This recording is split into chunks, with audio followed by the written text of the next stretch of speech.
Shekhawat press conference media से मुखातिब हो रहे हैं, क्या कुछ कह रहे हैं? धीमी रफ्तार चल रही है योजना की राजस्थान में, उसको बढ़ाने के लिए कोई खास सुझाव आए? बताओ पहले तो आज मीटिंग में क्या रहा, किस तरह? देखिए, निश्चित रूप से जल जीवन मिशन देश के लिए अत्यंत महत्वपूर्ण मिशन है और माननीय प्रधानमंत्री जी का ये संकल्प कि सामान्य मानवी के जीवन में परिवर्तन लाना और सुविधा लाना और उनके जीवन के स्तर को ऊपर उठाने के लिए काम करना, पिछले 8 साल से देश की सरकार प्रधानमंत्री जी के नेतृत्व में जिस तरह से काम कर रही है, जल जीवन मिशन उसका अहम अंग है। और यदि मैं राजस्थान के परिप्रेक्ष्य में देखूं तो जल जीवन मिशन और भी महत्वपूर्ण हो जाता है, क्योंकि राजस्थान में जिस तरह से महिलाएं दूर दराज क्षेत्रों से पानी अपने सर पर ढोकर के लाने के लिए अभिशप्त थी, निश्चित रूप से ये मिशन उनके जीवन में एक बहुत बड़ा परिवर्तन लाने वाला है। देश भर में कि यदि मैं चर्चा करूं, माननीय प्रधानमंत्री जी ने जब 2019 के 15 अगस्त को ये मिशन घोषित किया था, उस समय देश में कुल मिलाकर के 3 करोड़ 23 लाख घरों में से 19 करोड़ घरों में से 3 करोड़ 23 लाख घर तक पानी पहुंच पाता है। लगभग 16% ऐसे आवास थे जिनमें नल से जल पहुंचता था। रिमेनिंग 84% परिवारों की माताओं बहनों को सर पर घड़ा रख के पानी लाना पड़ता था। लेकिन इस मिशन पर काम करते हुए मुझे आज अत्यंत प्रसन्नता है कि कोविड जैसी आपदा के 2 साल गुजरने के बावजूद आज मैं ये कह सकता हूं कि 2.5 साल के इस कालखंड में हमने 6 करोड़ 20 लाख से ज्यादा नए परिवारों को कनेक्शंस दिया है। जो स्तर पहले 16% था, वो कवरेज बढ़कर के अब 49% पहुंचा है। बहुत सारे राज्यों ने उल्लेखनीय प्रगति इस दिशा में की है, लेकिन राजस्थान जिस गति के साथ में प्रगति करने की आवश्यकता थी वो नहीं कर पाया। राजस्थान के माननीय मंत्री जी ने भी आज इस बात को स्वीकार किया कि हम मानते हैं, और उन्होंने फ्लोर ऑफ द हाउस पर भी असेंबली में डिबेट पे इस बात को स्वीकार किया था कि पहले 2 साल हम उस गति से जो अपेक्षा थी नहीं काम कर पाए। और क्योंकि 1 करोड़ से ज्यादा कनेक्शंस राजस्थान में देने थे, जब शुरू किया था तब हम एवरेज से 4% पीछे थे। आज हम एवरेज से जो है लगभग 25% पिछड़ गए नेशनल एवरेज से। अगर राज्यों के परिप्रेक्ष्य में बात करूं तो हमें 33 राज्यों की श्रृंखला में अब हम 29वें पायदान पर खिसक गए। अगर पिछले 2.5 साल में हुए काम की प्रगति के परिप्रेक्ष्य में बात करूं कि परसेंटल टर्म्स में कि किस प्रदेश में कितना प्रतिशत काम हुआ है, अगर उसके परिप्रेक्ष्य में बात करूं तो हम 32वें पायदान पर हैं। 33 की जगह अंतिम पायदान जो है अंतिम से छोड़ करके ऊपर है। इसलिए राजस्थान में बचे हुए समय में बहुत तेज गति के साथ में काम करने की आवश्यकता है। माननीय सांसद साथियों का देश भर में यह आग्रह था कि हमारे जो है हमें भी इसमें और एक्टिवली पार्टिसिपेट करना चाहिए। माननीय प्रधानमंत्री जी का भी यह आग्रह था।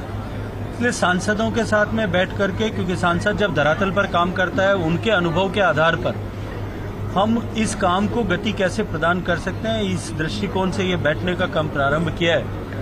आज राजस्थान के सभी सांसदों के साथ बैठ करके राजस्थान सरकार के माननीय मंत्री जी और अधिकारियों की उपस्थिति में हमने विस्तार से चर्चा की है। राजस्थान की गति, पिछड़ते हुए जो है परफॉर्मेंस, इस पर चिंता भी व्यक्त की है, इस पर निर्देश भी जारी किए हैं और आग्रह किया है कि हम और अधिक गति से इस पर काम करें। सेंस ऑफ सेल्फ कॉम्प्लिसेंसी ये है कि हमने इतनी सारी SLSC अप्रूव कर दी है। केवल कागज पर अप्रूव करने या भारत सरकार से तखमीना पास करा लेने से मात्र से काम नहीं होगा। हमको अपनी एब्जॉर्प्शन कैपेसिटी बढ़ानी पड़ेगी। 2019 से लेकर के 2022 में आज पिछले 3 साल में राजस्थान सरकार को भारत सरकार की तरफ से लगभग 27,000 करोड़ रुपए का बजट आवंटन हुआ है। लेकिन दुर्भाग्य से हमारी इस धीमी गति के कारण से केवल हम 4,000 करोड़ रुपए उसमें से विड्रॉ कर पाए। शेष 23,000 करोड़ लैप्स हुआ है। बहुत सारे प्रदेश ऐसे हैं जिन्होंने जितना एलोकेशन था उसके भी ऊपर एडिशनल इंसेंटिव ग्रांट लिया है। हम जो है उसमें से केवल 4,000 कुछ करोड़ रुपया, 300 करोड़ रुपए उसमें विड्रॉ कर पाए, जो लगभग जो है 5वां हिस्सा से भी, 6ठा हिस्से से भी कम होता है। और उसके से भी जो है खर्च जो है हम केवल 3,400-500 करोड़ तक ही कर पाए। तो निश्चित रूप से हमको अपनी गति को और बढ़ाना ही पड़ेगा। इसको एक अपॉर्चुनिटी की तरह लेते हुए हमको इसकी गति को बढ़ाना पड़ेगा। ऐसे निर्देश हमने अधिकारियों को दिए हैं। जो चुनौतियां धरातल पर इम्प्लीमेंटेशन को लेकर के अधिकारियों की है उनको भी समझने की कोशिश की है। प्राइस राइज के कारण से जो प्रॉब्लम्स खड़ी हुई हैं उसको लेकर के भारत सरकार में हमने अभी एक मीटिंग की थी जिसमें हमने सभी स्टेक होल्डर्स को बुलाया था, राज्य सरकारों के प्रतिनिधियों को भी और राज्य सरकारों के एडिशनल चीफ सेक्रेटरीज को, इंजीनियर्स को बुलाया था, पाइप मैन्युफैक्चरर्स को भी बुलाया था, कंसेशनर्स को, जो कॉन्ट्रैक्टर्स हैं उनको भी, बड़े कॉन्ट्रैक्टर्स को बुलाया था। उनके साथ में बैठ करके हमने व्यापक विचार विमर्श किया, उसका भी मार्ग निकालने की दिशा में हम लोग आगे बढ़े हैं। जो नए कॉन्ट्रैक्ट्स हैं उन कॉन्ट्रैक्ट्स पे जो BSR रेट्स हैं उसको राजस्थान को कहा है कि रिवाइज करें ताकि ये जो प्राइस हाइक हुआ है इस चुनौती से उबरा जा सके।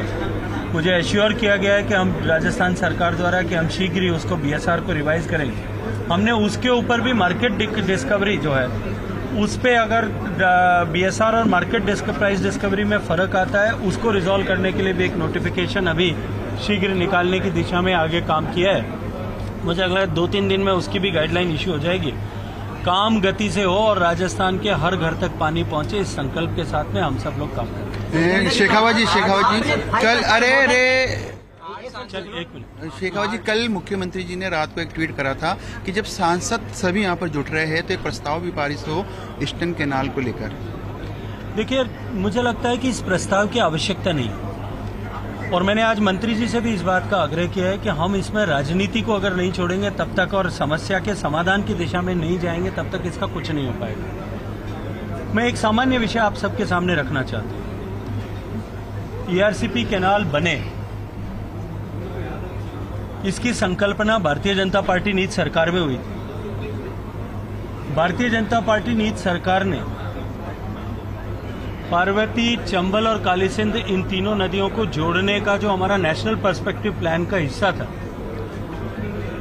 जो 31 लिंक आइडेंटिफाई किए थे उसमें से एक लिंक था, इसको एक्सटेंड करके और ये 13 जिलों की ये परियोजना बनाई थी। परियोजना को राष्ट्रीय परियोजना का दर्जा मिले, क्योंकि राष्ट्रीय परियोजना का दर्जा मिलने के लिए यह आवश्यक है कि उसमें 2 लाख हेक्टेयर की सिंचाई की नई सुविधा बननी चाहिए। 2 लाख हेक्टेयर की नई सिंचाई की क्षमता, क्योंकि पानी इतना नहीं था इसलिए बन नहीं रही थी, इसलिए उसको लोअर डिपेंडेबिलिटी पर बना दिया गया। 1952 से लेकर के अब तक वेरियस सरकारों ने अलग अलग समय पर इस बात की पुनर्समीक्षा की है और जितने नोटिफिकेशन इशू हुए वो सारे ही कांग्रेस सरकार के समय में, जब भारत में कांग्रेस सरकार थी तभी निकले। चाहे 2014 के फरवरी में निकला होगा, चाहे उससे पहले 1998 में निकला होगा, उससे पहले निकला होगा। सारे सर्कुलर्स में ये भारत सरकार में व्यापक समीक्षा देश के स्तर पर करके ये तय किया गया था कि 75% डिपेंडेबिलिटी, कि 4 साल में से 3 साल कम से कम पानी आएगा, उतनी डिपेंडेबिलिटी हो तभी कोई नया प्रोजेक्ट जो है कंसीव किया जा सकता है। अगर जो है हम 50% डिपेंडेबिलिटी पर प्रोजेक्ट बना करके भेजेंगे और फिर भारत सरकार से कहें कि इसको आप मंजूर करें, न वो तय नियमों के अंतर में आता है और जब कोई प्रोजेक्ट अप्रूव ही नहीं हो रहा है उसके पहले उसकी DPR अप्रूव होने से पहले उसको राष्ट्रीय परियोजना का दर्जा दिया जाए। मुझे लगता है कि इससे बाहर निकल करके राजस्थान सरकार इस पे जो है जरा गंभीरता से विचार करे। इन 13 जिलों के पीने का पानी उपलब्ध कराने के लिए इस नहर के ऊपर जो सिंचाई की बात उन्होंने की है उसको छोड़ करके मैं राजस्थान सरकार को इस बात का विश्वास दिला सकता हूं कि अगर ये इसका 2 लाख हेक्टेयर का जो है ये सिंचाई का जो इन्होंने प्रपोजल दिया, इसको विड्रॉ करके इसको 75% पे बनाएंगे तो भी हम भारत सरकार में इसको नियमों में जो है इसको एडजस्ट करके इसको राष्ट्रीय परियोजना का दर्जा दे सकते हैं। उस दिशा में हम विचार करेंगे, सहजता से विचार करेंगे, तत्परता से विचार करेंगे, शीघ्रता से विचार करेंगे। लेकिन राजस्थान सरकार के किसी एक विषय को लेकर के पूरे देश भर के व्यापक जल संबंधों को लेकर के एक नई चुनौती को खड़ा नहीं किया जा सकता है। मुझे लगता है कि राजस्थान सरकार इसको सोचेगी और मैंने आज मंत्री जी से भी आग्रह किया है कि कम से कम हम ये टीवी को बाइट देने और मीडिया में स्टेटमेंट देने से आगे बढ़ करके हम दिल्ली में आए, अपने अधिकारियों के साथ में आए, बैठ करके चर्चा करें और इसका मार्ग समाधान निकालने की दिशा में काम करें, क्योंकि समाधान जो है साथ बैठ करके टेक्निकल लेवल पर डिस्कस करने के माध्यम से निकलेगा। मीडिया के मित्रों को बाइट देने से शायद समाधान नहीं निकलेंगे। मैंने आग्रह किया और उन्होंने मुझे विश्वास दिलाया है और मुझे उन्होंने कहा है कि हम निश्चित रूप से शीघ्र ही आपके यहाँ पर आकर के इस विषय में बात करेंगे। आज तक ईआरसीपी को लेकर के आज तक भारत सरकार के मेरे कार्यालय में आज तक राजस्थान के किसी मंत्री ने आकर के बात नहीं की। जहां तक मध्य प्रदेश का विषय है, मध्य प्रदेश सरकार ने ऑलरेडी राजस्थान सरकार को भी आपत्ति दर्ज कराई है और भारत सरकार को भी आपत्ति दर्ज कराई है कि आप 50% डिपेंडेबिलिटी पर परमिशन नहीं देंगे। यदि देंगे तो हम भी 50% पर प्रोजेक्ट बनाएंगे, तो राजस्थान को आज जितना पानी मिल रहा है वो भी नहीं मिलेगा। लेकिन मैं ये कहना चाह रहा हूँ कि मध्य प्रदेश का दबाव है, ये तो जो जिस दबाव की आप बात कर रहे हो 75 वाली जो राजस्थान माने, तो क्यों माने राजस्थान उसको? देखिए, ये मध्य प्रदेश का दबाव नहीं है।